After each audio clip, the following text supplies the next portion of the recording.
आज हम पढ़ेंगे आय का वर्तुल प्रवाह।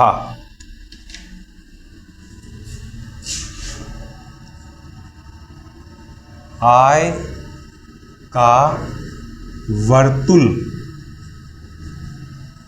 प्रवाह। वर्तुल का मतलब होता है एक चक्र के रूप में, ठीक है। तो वर्तुल प्रवाह को चक्राकार प्रवाह भी कहते हैं। चक्राकार, तो यो आय का वर्तुल या चक्राकार प्रवाह, ठीक है। तो ये आय का वर्तुल या चक्राकार प्रवाह क्या होता है, ये हमें समझना होता है। अलग अलग प्रकार की परिस्थितियां होती हैं अर्थव्यवस्था की, तो हम एक सरल और बंद अर्थव्यवस्था की बात कर रहे हैं। अब पहले पता होना चाहिए कि सरल और बंद अर्थव्यवस्था किसे कहते हैं। सरल और बंद अर्थव्यवस्था का तात्पर्य एक ऐसी अर्थव्यवस्था से है जिसमें अर्थव्यवस्था में मात्र दो ही क्षेत्रक होते हैं, एक परिवार और दूसरा व्यावसायिक फर्में। यहां सरकार नहीं होती है। अब सरकार नहीं है इसलिए ना तो कोई सरकारी व्यय होगा ना कोई टैक्स लगाया जाएगा। दूसरी तरफ ये बंद अर्थव्यवस्था है और बंद अर्थव्यवस्था में विश्व के अन्य देशों के साथ ना तो कोई आयात किया जाता है ना कोई निर्यात किया जाता है, तो ना आयात होगा ना निर्यात होगा। तीसरा, ये एक सरल अर्थव्यवस्था का हम रूप ले रहे हैं, तो इसमें किसी भी प्रकार की बचतें नहीं होंगी, ठीक है। तो ना तो सरकार की मौजूदगी है और ना ही आयात निर्यात होगा और ना ही बचतें होंगी। सिर्फ दो क्षेत्र हैं, एक परिवार और दूसरा फर्म। तो जब अर्थव्यवस्था एक सरल और बंद अर्थव्यवस्था के रूप में होती है, तो ऐसी अर्थव्यवस्था में आय परिवार से फर्म और फर्म से परिवार के बीच एक वर्तुल यानी कि चक्राकार प्रवाह के रूप में घूमती ही रहती है। आय फर्म से परिवार के पास चली जाएगी और फिर परिवार से वापस फर्म के पास चली जाएगी, अगले चक्कर में फिर फर्म से परिवार और फिर परिवार से फर्म। इस तरह आय फर्म और परिवार के बीच में एक गोलाकार या चक्राकार पथ पर लगातार घूमती ही रहती है। उसी को हम आय का चक्राकार प्रवाह कहते हैं। लेकिन ये घूमती क्यों रहती है? कोई पृथ्वी थोड़ी ना है कि घूमती ही रहे। तो आय परिवार और फर्म के बीच घूमती क्यों है? उसके पीछे मेन कारण है कि उपभोग और उत्पादन की जो क्रियाएं हैं ये आपस में जुड़ी हुई होती हैं, ठीक है। अर्थव्यवस्था में यानी कि समाज में जब उपभोग या उत्पादन किया जाता है तो ये अर्थव्यवस्थाएं एक दूसरे से जुड़ी, ये जो क्रियाएं हैं उपभोग और उत्पादन की, ये दोनों एक दूसरे से जुड़ी हुई हैं। कैसे जुड़ी हुई हैं? हम जो कुछ उत्पादन करते हैं वो इसलिए करते हैं ताकि कोई उनका उपभोग करे, ठीक है। ये मार्कर क्यों बनाया गया है? ये मार्कर इसलिए बनाया गया है कि कोई इसे लिखने के लिए इस्तेमाल करे, इसीलिए तो बनाया गया है। पंखे, कूलर, एसी क्यों बनाए गए हैं? यानी पंखे, कूलर और एसी इनका उत्पादन इसलिए किया गया है ताकि गर्मी के मौसम में जब लोगों को गर्मी लगे तो लोग इनका इस्तेमाल करें, इनका उपभोग करें। मतलब जो कुछ उत्पादन किया जाता है वो उपभोग के लिए ही किया जाता है, ठीक है। और अगर व्यक्ति उपभोग नहीं करेंगे तो फिर उत्पादन करने की भी कोई आवश्यकता नहीं होगी। अगर आप खाना नहीं खाओगे तो क्या घर में खाना बनेगा? नहीं बनेगा। हम खाना खाते हैं इसलिए घर में खाना बनता है। तो जो कुछ उत्पादन किया जाता है वो उपभोग के लिए ही किया जाता है। ये दोनों आपस में जुड़े हुए हैं, इसलिए ही आय परिवार से फर्म और फर्म से परिवार के बीच घूमती है। कैसे घूमती है वो देखो। पहले एक चित्र बना देता हूं और फिर उससे हम समझे हैं। बड़ा आसान चित्र है, 12th में आपने खूब पढ़ा है और इसे कई प्रकार से बनाया जाता है, ठीक है। आप चाहो तो परिवार इधर लिख लो, चाहो तो इधर लिख लो, उससे कोई फर्क नहीं पड़ता। बस एक जो वर्तुल प्रवाह है वो बन जाना चाहिए। तो इधर क्या लिखूं, बोलो क्या इच्छा है, परिवार लिखूं या फर्म लिखूं? फर्म लिख दूं? चलो फर्म लिख देता हूं, फर्म। ठीक है, ये बना दिया, ये फर्म है। ठीक है, और दूसरी तरफ क्या है, परिवार।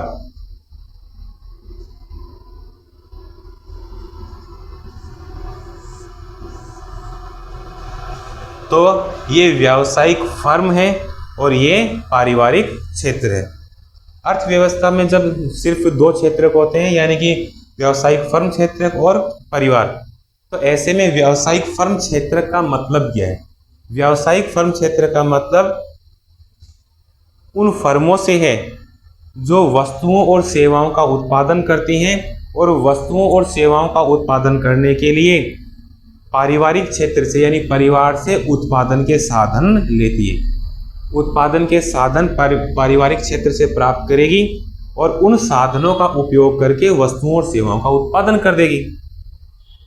दूसरी तरफ पारिवारिक क्षेत्र क्या है?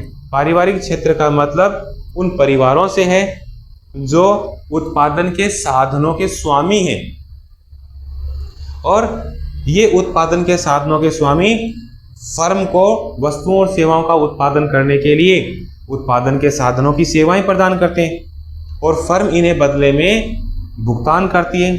और इस भुगतान से यानी इनको जो ये आमदनी प्राप्त होती है, इस आमदनी से परिवार फर्मों द्वारा उत्पादित वस्तुओं और सेवाओं को खरीद लेता है और खरीद करके अपनी आवश्यकताओं की संतुष्टि कर लेता है। तो इस प्रकार दो क्षेत्र हैं, फर्म वस्तुओं का उत्पादन करने वाला क्षेत्र है और परिवार उत्पादन के साधनों का स्वामी है और वस्तुओं और सेवाओं का उपभोक्ता है।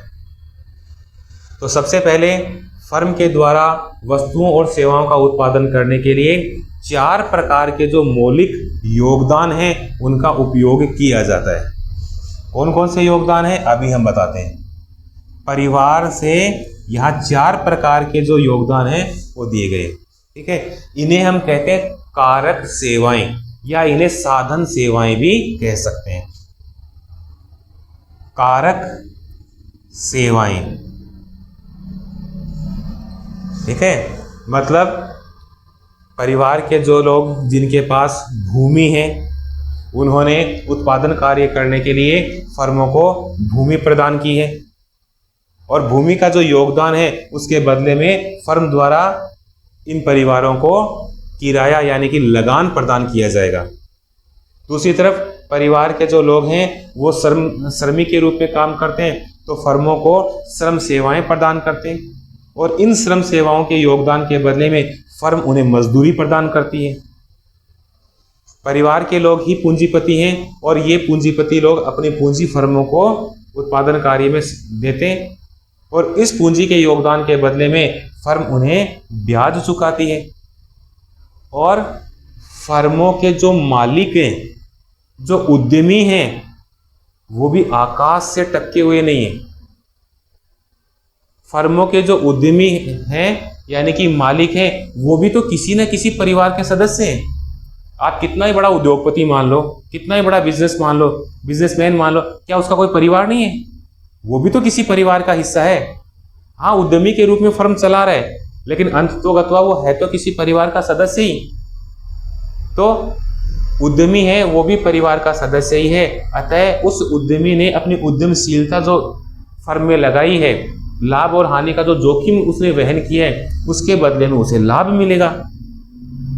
तो इस प्रकार परिवार के द्वारा भूमि, श्रम, पूंजी और उद्यमता, इन सब का जो योगदान फर्मों को दिया जाता है, इसके बदले में फर्म उन्हें भुगतान करती है और ये भुगतान कहलाता है कारक अदायगी। कारक अदायगी, इसी को आप लिख सकते हो लगान, मजदूरी, ब्याज, लाभ, वेतन आदि। ठीक है, तो परिवार के लोगों द्वारा जो साधनों की सेवाएं फर्मों को प्रदान की गई, किस लिए?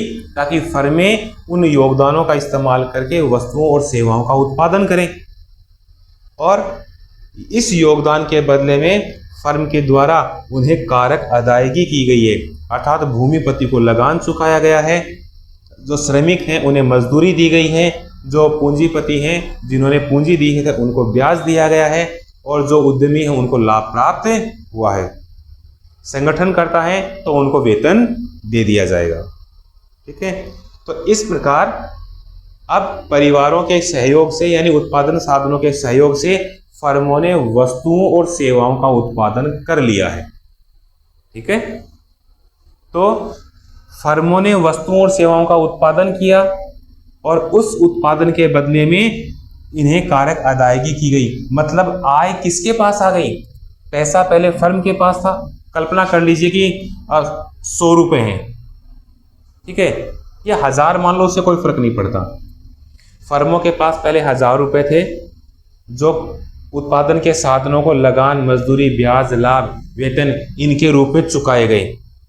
तो ये पैसा फर्म से निकल कर अब किसके पास आ गया? परिवार के पास। तो ये 1000 रुपये कहाँ पहुंचा? परिवार के पास। अब यहां से चला गया और परिवार के पास पहुंच गया। अब इनके पास क्या है? इनके यानी फर्मों के पास क्या है? फर्मों के पास है वस्तुएं और सेवाएं जो उन्होंने उत्पादित किए और पैसा है परिवार के पास। अब परिवार इस पैसे का क्या करेगा? अभी मैंने बताया कि यहाँ सरकार की मौजूदगी नहीं है, इसलिए परिवार के द्वारा कोई टैक्स का भुगतान नहीं किया जाएगा। बंद अर्थव्यवस्था है, इसलिए कोई आयात निर्यात भी नहीं किया जाएगा, यानी आयातों के ऊपर भी परिवार के द्वारा कोई पैसा खर्च नहीं किया जा सकता। यहाँ बचते भी नहीं है ताकि परिवार के लोग पैसा बचत करके बैंक में जमा करवा दें, वो व्यवस्था भी नहीं है। तो ऐसे में परिवार के लोग अपनी इस आय का करेंगे क्या? परिवार के लोग इस आय का उपयोग फर्मों द्वारा जो उत्पादित वस्तुएं और सेवाएं हैं उनको खरीदने में करेंगे, ताकि इन वस्तुओं और सेवाओं को खरीद करके वो अपनी आवश्यकताओं की संतुष्टि कर सकें। तो फर्म के द्वारा परिवारों को वस्तुएं और सेवाएं बेची जाएंगी। तो यहां आप लिखेंगे वस्तुएं एवं सेवाएं, वस्तुएं और सेवाएं। ठीक है, तो फर्मों ने वस्तुएं और सेवाएं परिवार को बेची। अब बेची है इसका मतलब परिवार के द्वारा उन्हें भुगतान किया जाएगा। तो परिवार के द्वारा इन वस्तुओं और सेवाओं को खरीदने के लिए फर्मों को भुगतान किया गया। कितना भुगतान किया गया? जो 1000 रुपये इनके पास था ये उन्होंने वस्तुओं और सेवाओं पर खर्च कर दिए। तो इसे कहा जाता है उपभोग व्यय। उपभोग व्यय यानी वस्तुओं और सेवाओं पर किया गया व्यय, तो ये उपभोग व्यय है। अब ये 1000 रुपये उपभोग व्यय के रूप में फर्मों को प्राप्त हो गए। 1000 रुपये पहले फर्मों के पास थे जिसे फर्मों ने लगान, मजदूरी, ब्याज, लाभ, वेतन के रूप में परिवार को चुकाया था। अब परिवारों ने ये 1000 रुपये उपभोग व्यय के रूप में खर्च कर दिए, तो फर्मों को ये संप्राप्ति के रूप में मिल गए हैं, मिले। अब इस व्यवस्था में कोई रिसाव नहीं है। रिसाव का मतलब लीकेज। फर्मों ने पहले 1000 रुपये लगान, ब्याज इन सब के यानी कारक अदायगी के रूप में परिवार को चुकाया था और परिवार ने पूरे के पूरे 1000 रुपये वस्तुओं और सेवाओं पर व्यय कर दिए हैं। अतः फर्मों को फिर से वो 1000 रुपये प्राप्त हो गए। तो जितना फर्मों ने खर्चा किया था संप्राप्ति के रूप में, फिर वो 1000 रुपये इनको ही प्राप्त हो गए हैं। अब स्थिति क्या है? फर्म के पास तो 1000 रुपये हैं जो संप्राप्ति के रूप में उन्हें मिले हैं और परिवार के पास है वस्तुएं और सेवाएं जिन्हें परिवार अपनी आवश्यकताओं की संतुष्टि के लिए उपभोग कर लेगा। अब अगले चक्कर में फिर क्या होगा? स्थिति बिल्कुल पहले जैसी ही हो गई है। फर्मों के पास 1000 रुपये हैं और परिवार के लोगों के पास उत्पादन के साधन हैं। अब अगले चक्र में क्योंकि फर्म अपना जितना भी उत्पादन था सारा परिवारों को बेच चुका है। तो अगले उत्पादन चक्र में फर्मों को फिर उत्पादन करने के लिए उत्पादन के साधनों की सेवाएं चाहिएगी। तो फिर परिवार के द्वारा उत्पादन साधनों की सेवाएं यानी कारक सेवाएं फर्मों को दी जाएंगी और इन कारक सेवाओं के बदले में फर्म द्वारा फिर कारक अदायगी यानी लगान, मजदूरी, ब्याज, लाभ प्रदान किया जाएगा। पैसा यानी कि आय परिवारों के पास आ जाएगा और फर्मों के पास वस्तुओं और सेवाओं का उत्पादन हो जाएगा। अब परिवार फिर से अपने उपभोग के लिए वस्तुएं और सेवाएं खरीदेंगे, तो वस्तुएं और सेवाएं तो चली जाएंगी परिवार के पास और आय आ जाएगी फर्म के पास। ये चक्र लगातार यूं चलता ही जाता है। आय फर्म से परिवार, परिवार से फर्म, फिर फर्म से परिवार और फिर परिवार से फर्म के बीच इस चक्राकार प्रवाह के रूप में घूमती ही रहती है। अब देखने में लग रहा है कि चक्राकार प्रवाह होना चाहिए, लेकिन यहाँ तो तीर जैसे निशान ही दिख रहे हैं। कौन से तीरों से वो प्रवाह दिख रहा है? तो देखो हम इनको नाम दे देते हैं। जैसे इसको शुरू करें, इसको हम नाम दे दें ए, यानी तीर का निशान ए। फिर यहां आ जाएगा आगे, तो इसका नाम दे देते हैं बी, ठीक है। और इसको नाम दे दें सी और इसको नाम दे दें डी, ठीक है। तो चित्र में 4 प्रकार के तीर प्रदर्शित किए गए हैं, ए, बी, सी और डी। ए और बी जो तीर के निशान हैं वो बाहर की तरफ हैं, ठीक है। और जो सी और डी तीर हैं वो अंदर वाले जो तीर हैं वो है। गौर से देखने पर आपको पता चलेगा कि यहां 2 प्रकार के प्रवाह प्रदर्शित किए गए हैं। एक को हम कहते हैं वास्तविक प्रवाह और दूसरे को कहते हैं मौद्रिक यानी कि आय प्रवाह। अब कहां है वो प्रवाह? देखो, अंदर के जो 2 तीर हैं, तीर सी और तीर डी, इनमें कोई रुपया या मुद्रा का लेन देन नहीं हुआ है। जो उत्पादन के साधनों की सेवाएं हैं वो परिवार से फर्म के पास आ गई और जो वास्तविक वस्तुएं और सेवाएं हैं वो फर्म से परिवार के पास चली गई। यानी अंदर वाले जो तीर हैं उनमें पैसे का लेन देन नहीं हुआ है, कोई मुद्रा का लेन देन नहीं हुआ है। वास्तविक सेवाएं यहां पहुंची और वास्तविक वस्तुएं और सेवाएं परिवार के पास पहुंची है। तो इस प्रकार अंदर वाले जो 2 तीर सी और डी हैं वो वास्तविक प्रवाह को प्रदर्शित करने वाले, ठीक है। तो ये वास्तविक प्रवाह है सी और डी तीरों द्वारा। अब देखो पूरा एक चक्र बन रहा है। फर्म यहां से स्टार्ट हुआ और तीर यहां परिवार के पास आया, फिर यहां आगे से लेकर के ये तीर यहां आया। अगर दोनों तीर यूं आपस में टकरा जाएंगे ना तो इसका मतलब आपका चित्र गलत हो गया है। तीर इस प्रकार से होने चाहिए कि एक गति से घूम रहे हैं, ठीक है। तो एक चक्र बन गया, इसीलिए इसे हम वर्तुल प्रवाह कहते हैं। तो ये वस्तुओं और सेवाओं का वास्तविक प्रवाह है। अब बाहर वाले जो 2 तीर हैं ए और बी, इन पे ध्यान दें।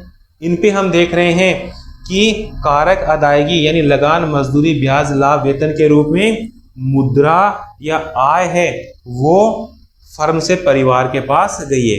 तो मुद्रा या आय गई है और उसके बाद में ये मुद्रा या आय वापस उपभोग व्यय के रूप में फर्म को मिली है। तो बाहर वाले जो 2 तीर हैं वो दर्शा रहे हैं कि पैसा यानी कि आय यहां से इधर और यहां से वापस यहां आई। तो बाहर वाले जो 2 तीर हैं वो मौद्रिक यानी आय प्रवाह को प्रदर्शित करने वाले हैं। अब अगर हम और थोड़ा सा ध्यान लगा करके देखें तो हमें पता चलता है कि दोनों जो प्रवाह हैं वो एक दूसरे के विपरीत दिशा में गति कर रहे हैं। ऐसा नहीं है कि दोनों प्रवाह बिल्कुल एक ही समान जा रहे हैं, नहीं। एक प्रवाह इधर से इधर जा रहा है तो दूसरा प्रवाह इधर से इधर जा रहा है, एक दूसरे के विपरीत दिशा में।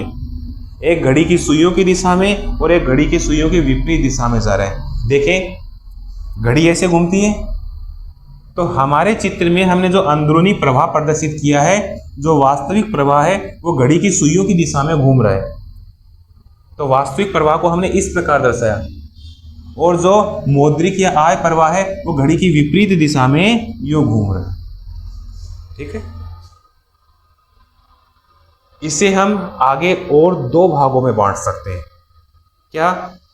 अगर चित्र में जो नीचे वाला हिस्सा है, नीचे वाले जो दोनों तीर की बात करें, तीर बी और डी, तो यहां वस्तुएं खरीदी और बेची नहीं जा रही है, बल्कि यहां तो उत्पादन के जो साधन है उनकी सेवाएं बेची जा रही हैं।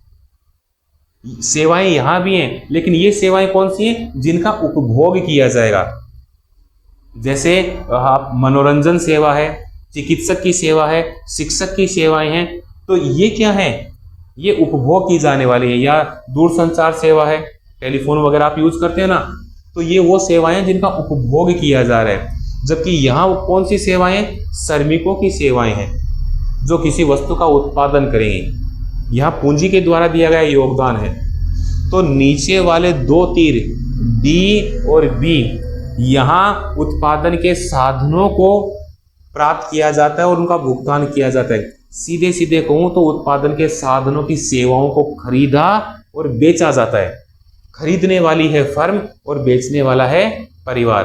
अतः इन दोनों जो नीचे वाला हिस्सा है, इसे हम कहते हैं साधन बाजार। ठीक है, तो नीचे वाले दो तीर हैं वो साधन बाजार को प्रदर्शित करते हैं, जबकि ऊपर वाले जो दो तीर हैं ये वस्तु बाजार को प्रदर्शित करते हैं। यहाँ उपभोग की वस्तुएं खरीदी और बेची जा रही। देखो यहाँ कोई श्रमिक अपना योगदान दे रहा है क्या? या किसी को ब्याज मिल रहा है? नहीं हो रहा है।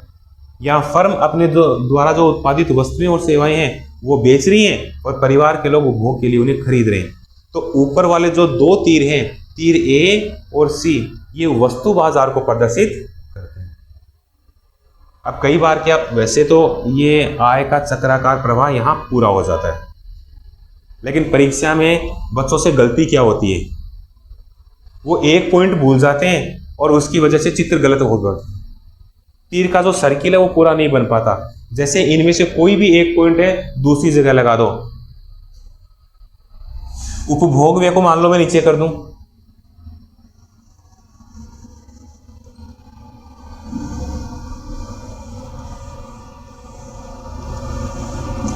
यहां मैं कर दूं उपभोग व्यय।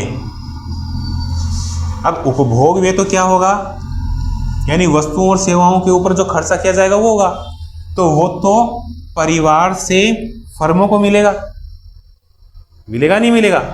उपभोग व्यय परिवार से फर्मों को मिलेगा, इसलिए पैसा परिवार से फर्म के पास आ रहा है। तो दोनों तीर एक ही दिशा में हो गए और यहां आकर के टकरा गए। ये और ये दोनों तीर टकराएंगे, शॉर्ट सर्किट हो जाएगा। ठीक है, वो होते ना, आपने वो रामायण और महाभारत के सीरियल देखे होंगे, एक इधर से तीर छोड़ता है, एक इधर से तीर छोड़ता है, दोनों टकराते हैं और विस्फोट होता है ना। टीवी सीरियल वाले अपने को खूब बेवकूफ बनाते हैं ऐसे चमत्कारी चीजें दिखा करके। ठीक है, तो ऐसा शॉर्ट सर्किट हमको नहीं करना है। ओके, इसे दूसरी तरह से भी बनाया जा सकता है। ठीक है, परिवार को मैं इधर लेकर के आऊं, फर्मों को मैं इधर लेकर के आऊं, या साधन बाजार को मैं नीचे की बजाय ऊपर शिफ्ट कर दूं, वस्तु बाजार को नीचे शिफ्ट कर दूं, चित्र कभी भी गलत नहीं माना जाएगा। बस सर्किल पूरा बनना चाहिए। तो रटेंगे नहीं, चीज को समझेंगे। दोबारा से मैं इसको एक अलग तरीके से समझाता हूं बना करके।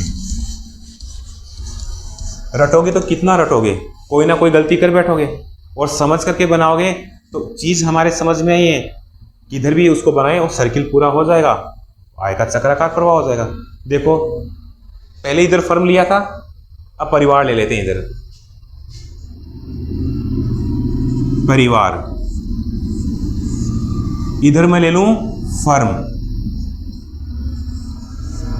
ठीक है, और पहले साधन बाजार को नीचे लिया था, अब ऊपर ले लेते हैं।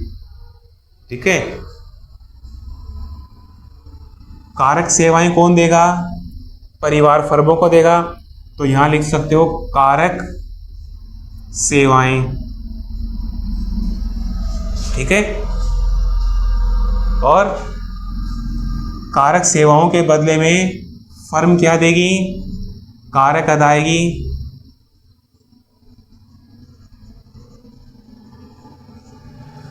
ठीक है, यानी लगान, किराया, लगान के बाद मजदूरी। लगान और किराया तो एक ही हो गया ना। लगान, मजदूरी, ब्याज, लाभ, वेतन, ये सारी चीजें। ठीक है, वेतन भी लिख देता हूं। ओके, अब साधन बाजार हो गया पूरा। अब वस्तु बाजार की बात करते हैं। वस्तु कौन बेचेगा? फर्म बेचेगी। किसको बेचेगी? परिवार को। तो फर्म से मिलेगी परिवार को क्या मिलेगी? वस्तु और सेवाएं। वस्तु व सेवाएं। ठीक है, और परिवार इनको क्या देगा? उपभोग व्यय। उपभोग व्यय। देखो वापस चित्र पूरा बन रहा है या नहीं बन रहा? कारक सेवाएं यहां से फर्म के पास आई और वास्तविक वस्तुएं और सेवाएं यहां आ गई। बन गया वास्तविक प्रवाह। और मुद्रा यानी कि धन फर्म से परिवार को मिला कारक अदायगी के रूप में, और फिर परिवार के द्वारा उपभोग व्यय के रूप में फर्मों को मिला। बन गया चक्र। आप चित्र को ऐसे बना सकते हैं। अभी मैंने ये जो दोनों चित्र बनाए हैं, इनमें मैंने वास्तविक प्रवाह को अंदर की तरफ दर्शाया है और आय प्रवाह को मैंने बाहर की तरफ दर्शाया है। उल्टा भी कर सकते हो, उसमें कोई फर्क नहीं होगा। ऐसा भी बना देता हूं।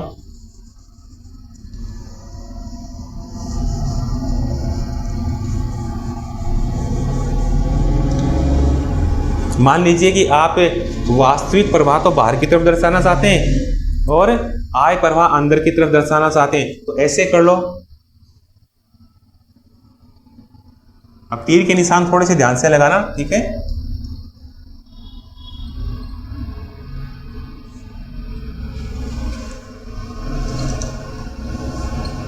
ये लो। अब हम क्या करेंगे? वास्तविक प्रवाह को बाहर की तरफ दर्शाएंगे।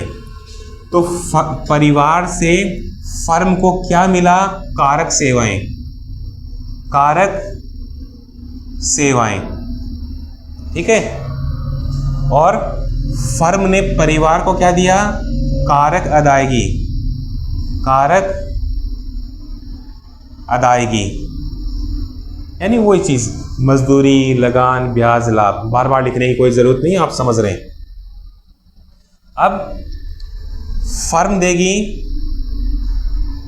परिवार को वास्तविक वस्तुएं और सेवाएं, ठीक है। वास्तविक की बात हम कर रहे हैं और वास्तविक को हम कहां दर्शा रहे हैं? बाहर की तरफ।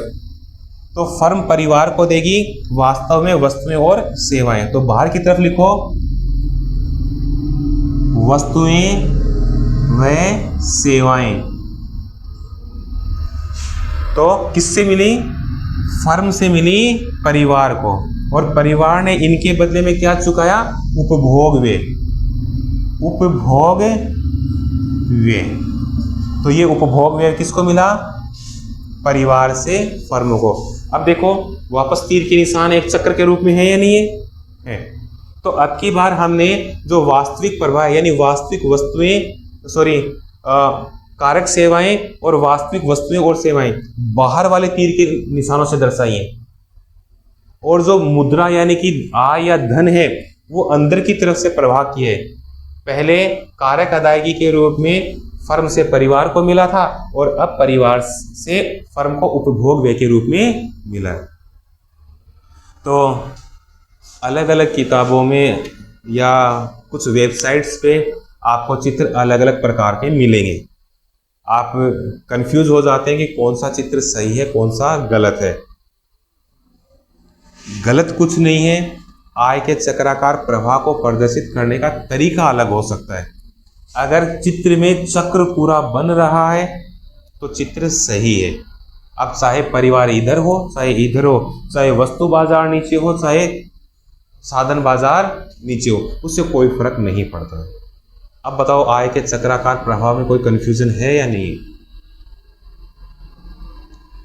किसी भी तरह से चित्र बना सकते हो।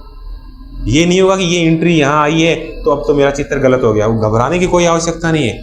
सर्किल पूरा हो रहा है, आपका चित्र बिल्कुल सही है। ओके, चलो ठीक है।